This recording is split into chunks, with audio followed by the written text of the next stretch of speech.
స్తోత్రం యేసయ్యా. ప్రియమైన దేవుని బిడ్డలారా, క్రీస్తు నామములో మీ అందరికీ సమాధానం కలుగును గాక. ఆమేన్. ప్రతిదినము దేవుని వాగ్దానం అనే ఆత్మీయ చక్కటి కార్యక్రమంలో మిమ్మల్ని ప్రేమపూర్వకంగా ఆహ్వానిస్తున్నాను. దేవుని బిడ్డలారా, ఎలా ఉన్నారు? బాగున్నారా? ఉదయాన్నే లేచారా? ప్రార్థన చేసుకున్నారా? కాసేపైనా వాక్యాన్ని చదువుకున్నారా? మరి దినము ఈ సంవత్సరం అంతయు దేవుడు కాచి కాబట్టి చెప్పని దినాన మరి దేవుని స్తుతించడానికి, ఆరాధించడానికి మరి కృప చూపిస్తున్నారు కదా. ఇంతకీ మాటలు చెప్తున్నానంటే ఎందరికో లేని భాగ్యాన్ని మరి దినం మనకిచ్చారు. ఎందుకంటే ఈ సంవత్సరం అంతా కాపాడారు. మరి రేపటి దినము మరి నూతన సంవత్సరంలో అడుగు పెట్టబోతున్నాం కనుక మీరు ప్రతి ఒక్కరూ దేవునికి దగ్గరగా జీవించడానికి ప్రయత్నం చేయండి. అలాగే మరి దినం ఒక పూటైన ఉపవాసం ఉండి నూతన వాగ్దానం కోసం, నూతన ఆశీర్వాదం కోసం మీరు వేచి చూడాలని, ఎక్కడెక్కడైతే ప్రార్థనలు జరుగుతున్నాయో మీరు ఎక్కడి వారైతే అక్కడ మరి సంఘాలకి వెళ్ళండి. వాచ్ నైట్ సర్వీస్లో పాల్గొనండి. సాధ్యమైతే ఒక పూట ఉపవాసం ఉండి మరి దేవునికి మరి మొరపెట్టువారిగా ఉండాలి. తద్వారా నూతన సంవత్సరంలో మరి మరెన్నో ఆశీర్వాదాలు పొందుకుంటామని తెలియచేస్తూ మరి ప్రతి దినము దేవుని వాగ్దానం అనే ఆత్మీయ చక్కటి కార్యక్రమంలో వాగ్దానాన్ని చదువుతున్నాను. హెబ్రీయులకు రాసిన పత్రిక 11వ అధ్యాయం 40వ వచనం కింద 2వ మాట, దేవుడు మన కొరకు మరీ శ్రేష్టమైన దాన్ని ముందుగా స్థిరపరచను. దేవునికి స్తోత్రం. ఎందుకు ఈ మాటలు దేవుడు చక్కటి వాగ్దానం ద్వారా మరీ శ్రేష్టమైందట, దాచి ఉంచాడట. మరి దానికోసం మనం ఎదురు చూద్దామా? నూతన సంవత్సరంలో దాన్ని పొందుకోవడానికి ప్రయత్నం చేద్దామా? అయితే ప్రతి ఒక్కరూ దేవుని సన్నిధికి రండి, దేవునితో గడపండి, ఉపవాసం ఉండండి.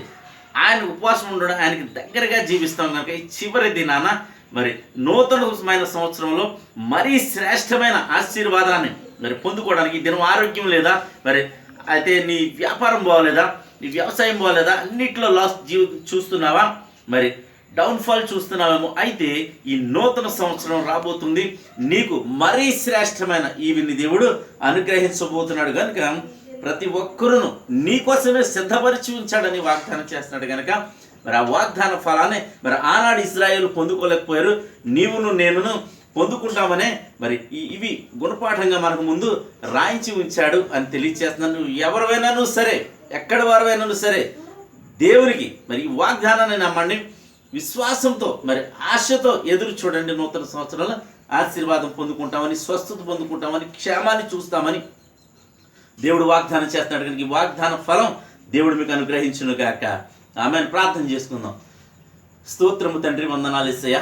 ప్రతి దినము దేవుని వాగ్దానం అని ఆత్మీయ చక్కటి కార్యక్రమంలో తండ్రి మీరు ఇస్తున్న వాగ్దానంకే నీకు స్తోత్రాలయ స్తుతులు చెల్లించుకుంటున్నాం. ఎంతమంది ప్రజలు ప్రభా ఈ ప్రార్థనలు ఎక్కువిస్తున్నారన్న తండ్రి, అవును ప్రభా, ఈ సంవత్సరం అంతా నీ కృపలో మమ్మల్ని దాచి కాచి భద్రపరచు. నేను ఎందరికో లేని భాగ్యాన్ని అనేక మంది నేను ఇదను చూడలేని పరిస్థితి ఉన్న నీ కృపను బట్టి మేము చూస్తున్నాం బాబు, నీకు వందనాలు. ఎంతమంది ప్రజలు నా తండ్రి యూట్యూబ్ ద్వారా, షేర్ చాట్ ద్వారా, ఫేస్బుక్ ద్వారా ప్రార్థనకు వారందరి జీవితాల్లో నేను ఈ నూతన చివరి దిన ఆశీర్వాదాన్ని దయచేయమని, రాబో దిన నేను నూతన సంవత్సరం కోసం ఎదురు చూచి నీవు నేను స్థిరపరిచిన ప్రభా మరి శ్రేష్టమైన దానిని నీ బిడ్డలు పొందుకున్నట్లు నీ కృపను అనుగ్రహించమని ప్రార్థిస్తున్నాం. ప్రతి ఒక్కరి జీవితాలు వాగ్దానం నెరవేర్చమని ప్రభా, రోగులుంటే స్వస్థపరచమని ప్రార్థిస్తున్న ప్రభా. నేను యవనస్తులకు ప్రభా నిశ్చితమైతే ఈ నూతన సంవత్సరాల్లో ప్రభా నా తండ్రి నేను వివాహాలు జరిపించమని ప్రార్థిస్తున్నాను. గర్భఫలం పెట్టి గర్భఫలం నేను ఈ నూతన సంవత్సరంలో ప్రభాన మీరు దయచేయండి, మరి శ్రేష్టమైనది మీరు దయచేయమని అనుగ్రహించమని ప్రార్థిస్తున్నాను. అలాగే ప్రభా సంఘాలు, సేవకులు, విశ్వాసులు ఉన్నారు. వాచ్ నైట్ సర్వీస్ ప్రభా దినం ఎక్కడెక్కడ జరుగుతుందో ప్రతి చోట నీ ఆత్మ, నీ మహిమ దిగి వచ్చునుగా కానీ ప్రార్థిస్తున్నాను ప్రభా. అలాగే తండ్రి ప్రతి ఒక్కరి మీదకి నీ ఆశీర్వాదం, నేను ప్రతి శాపము, ప్రతి పాపము మీరు కొట్టివేయమని ప్రార్థిస్తున్నా తండ్రి. సంఘాలు, సేవకులు, దైవజనులు అందరినీ కూడా మీరు జ్ఞాపకం చేసుకోమని ప్రభా. అలాగే నా తండ్రి అనేక మంది నూతన ఆత్మలు రక్షించమని ప్రార్థిస్తున్నాను ప్రభా. ఈ దినం ప్రభా నాయన పెళ్లి ఎవరిది మ్యారేజ్ డేనో, బర్త్డేనో వారందరినీ కూడా యేసు క్రీస్తు నామములో దీవిస్తున్నాను ప్రభా. ఆగిపోయిన ప్రతి ఆశీర్వాదం ప్రతి కుటుంబానికి వచ్చును కాకని ప్రార్థిస్తున్నాను తండ్రి. అలాగే ప్రభా ఈ దినం నీ బిడ్డలు చేయు ప్రయాణాల ప్రయత్నాల్లో రాకపో సమస్తంలో వీరే తోడండి, మహిమ పొందమని యేసు నా పెట్టాడుచున్నాను పరమ తండ్రి. ఆమేన్. నేను నమ్ముతున్నాను ప్రియమంది బిడ్డలా, ప్రభు మీతో మాట్లాడారు, సూటిగా మాట్లాడారని నేను నమ్ముతున్నాను కనుక ప్రతి ఒక్కరూ వీడియోని లైక్ చేయండి, వీలైతే అనేక మందికి మీరు షేర్ చేయండి. తద్వారా స్ప్రెడ్ అవుతుందో మరి దేవుని స్వార్థ అనేక మందికి స్ప్రెడ్ అవుతుంది. తద్వారా దేవుని రాజ్యం కట్టబడుతుంది. తద్వారా నీకు, నీ కుటుంబానికి మరి దీవెన వస్తుందని తెలియజేస్తూ దేవుడి మాటలు దీవించును గాక. ఆమేన్.